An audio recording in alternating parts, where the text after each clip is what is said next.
Audio Jungle.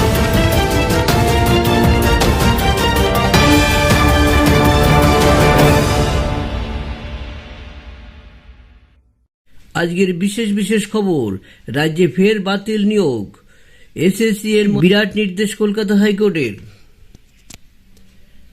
গত সপ্তাহেই SSC নিয়োগ দুর্নীতি মামলায় 2016 সালের গোটা প্যানেল বাতিল করেছিল কলকাতা হাইকোর্ট। কলমের খোঁচায় চাকরি হারিয়েছেন প্রায় 26,000 জন। এক ধাক্কায় এত সংখ্যক চাকরি বাতিলের সেই নজিরবিহীন ঘটনা নিয়ে শোরগোল রাজ্যে। এর মাঝে ফের একবার বাতিল হলো নিয়োগ প্রক্রিয়ায় অস্বচ্ছতা অভিযোগ। আসানসোলের কাজী নজরুল বিশ্ববিদ্যালয়ের ডেভেলপমেন্ট অ্যান্ড প্ল্যানিং অফিসার পদে নিয়োগের গোটা প্রক্রিয়া রদ করল হাইকোর্ট। হাইকোর্টের বিচারপতি কৌশিক চন্দ্র পাশাপাশি শুক্রবার এই পদে কর্তব্যরত অফিসার মহেশ্বর মালদাসের নিয়োগ বাতিল করেছেন বিচারপতি। জানা গিয়েছে, ডেভেলপমেন্ট অ্যান্ড প্ল্যানিং অফিসার পদে নিয়োগের জন্য 2019 সালের জানুয়ারি মাসে বিজ্ঞপ্তি জারি করে কর্তৃপক্ষ। বিজ্ঞপ্তি অনুযায়ী ওই পদে নিয়োগের জন্য চাওয়া হয় স্নাতকোত্তর 55% নম্বর এবং 10 বছরের অভিজ্ঞতা। সেই পদের জন্য আবেদন করেন প্রায় 56 জন প্রার্থী। এরপর তাদের মধ্যে থেকে 10 জনের একটি তালিকা তৈরি করে মৌখিক পরীক্ষা নেওয়া হয়। 10 জন নির্বাচিত প্রার্থীর তালিকায় নাম ছিল মহেশ্বর মালদাসের। মৌখিক পরীক্ষার ভিত্তিতে তাকে এই পদে নিয়োগ করা হয়। ওই বছরই নিয়োগ হয়, তবে এই নিয়োগের ক্ষেত্রে অস্বচ্ছতা অভিযোগ সামনে আসে। নিয়োগের স্বচ্ছতা নিয়ে প্রশ্ন তুলে হাইকোর্ট। নিয়োগের স্বচ্ছতা নিয়ে প্রশ্ন তুলে হাইকোর্টে দ্বারস্থ হন 2 চাকরি প্রার্থী।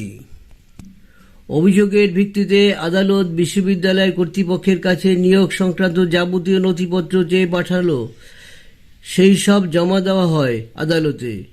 এরপরই সমস্ত কিছু বিবেচনা করার পর অস্বচ্ছতা রয়েছে বলে বিশ্ববিদ্যালয়ের এই নিয়োগ প্রক্রিয়া রদ করে কলকাতা হাইকোর্ট।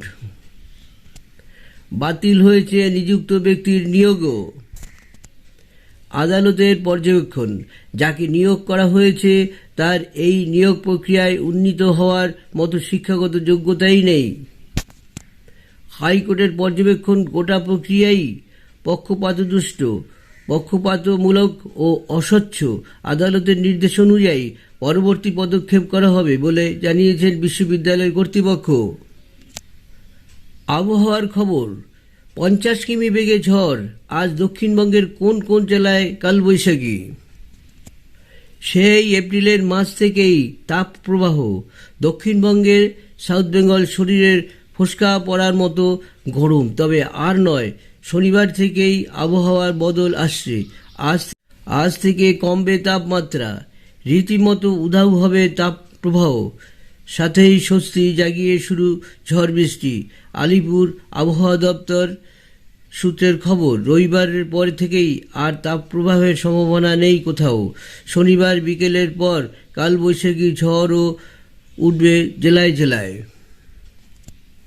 ধীরে ধীরে ফিরবে স্বস্তি। বৃহস্পতিবার থেকে গোটা দক্ষিণবঙ্গেই কমেছে তাপমাত্রা, খানিক কমেছে দহন জ্বালা।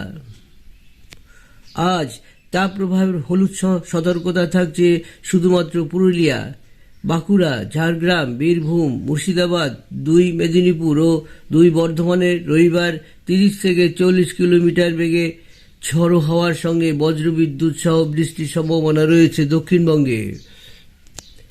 এদিন বৈশাখের প্রথম কালবৈশাখীর সম্ভাবনা বীরভূম, মুর্শিদাবাদ, নদিয়া, 2 চব্বিশ পরগনা ও পূর্ব মেদিনীপুরে।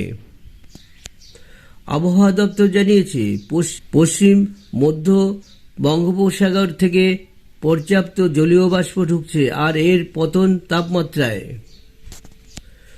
সোমবার 6 তারিখ বজ্রবিদ্যুৎ সহ বৃষ্টির সম্ভাবনা বীরভূম, মুর্শিদাবাদ, নদিয়া, উত্তর 24 পরগনা ও পূর্ব বর্ধমানে। এই জেলাগুলিতে 50 থেকে 60 কিমি বেগে ঝড়ো হাওয়া বইতে পারে। দক্ষিণবঙ্গের বাকি বিক্ষিপ্তভাবে বজ্রবিদ্যুৎ সহ বৃষ্টির সম্ভাবনা, সঙ্গে 40 থেকে 50 কিলোমিটার বেগে ঝড়ো হাওয়া বয়ে আসার পূর্বাভাস।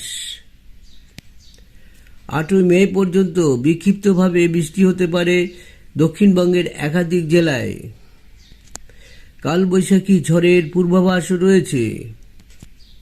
হাওয়া দপ্তরের সূত্রের খবর, সোমবার থেকেই সমুদ্র উত্তাল হওয়ার সম্ভাবনা রয়েছে। সেই কারণেই আগামী সোম ও মঙ্গলবার মৎস্যজীবীদের সমুদ্রে যাওয়ার উপরও নিষেধাজ্ঞা জারি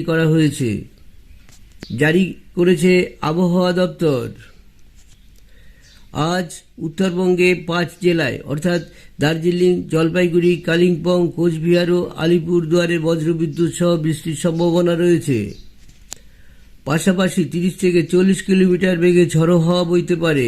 আবহাওয়া দপ্তর সূত্রের খবর, আগামী 7 মে পর্যন্ত উত্তরবঙ্গেও বৃষ্টি চলবে। তো বন্ধু, এই ছিল ছোট্ট খবরটি। যারা দেখছেন অবশ্যই, নূতন যারা দেখছেন অবশ্যই সাবস্ক্রাইব করে পাশে থাকা বেল আইকনটি অবশ্যই বাজিয়ে রাখবেন প্লিজ। আর সেই সঙ্গে লাইক শেয়ার করে রাখবেন। আমার পরবর্তী ভিডিওগুলো আপনারা অবশ্যই পেয়ে যাবেন অটোমেটিক।